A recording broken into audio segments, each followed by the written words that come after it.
Hello, in this video tutorial we are going to discuss the Americans with Disabilities Act and your North Clackamas School District website, specifically using alt text in your website. The what and the why. The Americans with Disabilities Act, which is part of the Rehabilitation Act of 1973, has been expanded and revised over the years to reflect changing technology.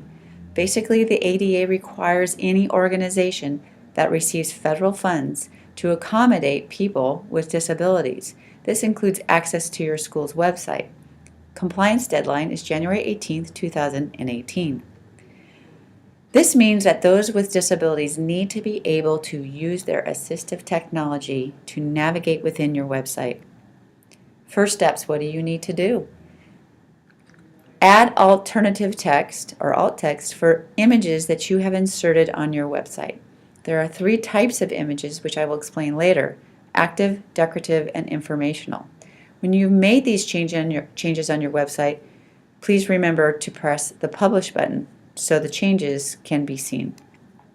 What is alt text and why is it important?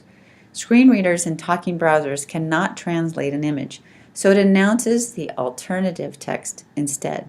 This alternative text conveys the purpose, function, or content of the image.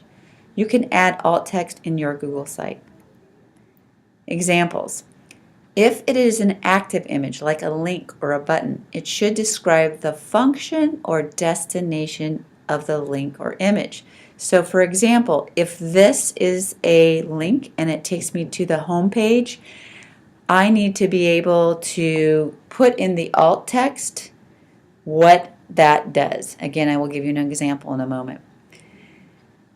The non-active image, for example, this right here, is more informational about the image. So this is an image of me. In the alt text, I would say image of Amy Gertenrich-Dwyer, digital literacy TOSA. A decorative image is something that is purely aesthetic. When an image has no function rather than aesthetic, the alt attribute can be left empty. So let's go take a look at our new Google Sites. Inside here I have images. These do not link to another resource. So if I click once, I'm only seeing a trash can, but if I click again, I can see that there are three dots that are giving me more options, and I want to go there. If I go to the Add Alt Text, you can see that a pop-up window comes up, and it will tell you alt text is accessed by screen readers for people who might have trouble seeing your content. I have written a description of what that picture is. Amy Gertenrich-Dwyer, digital literacy TOSA. And I would apply that.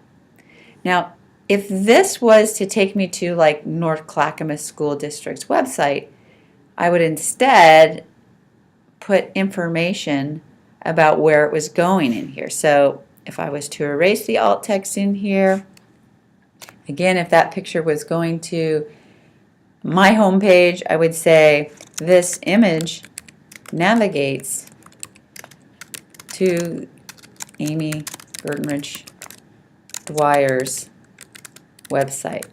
So I'm actually giving information about where it's linking to. All right, I'm going to cancel that for now. All right, now there are some sites that have more decorative images. This is purely aesthetic. It's not really giving me any specific information like a picture of me. It is not linking to another website.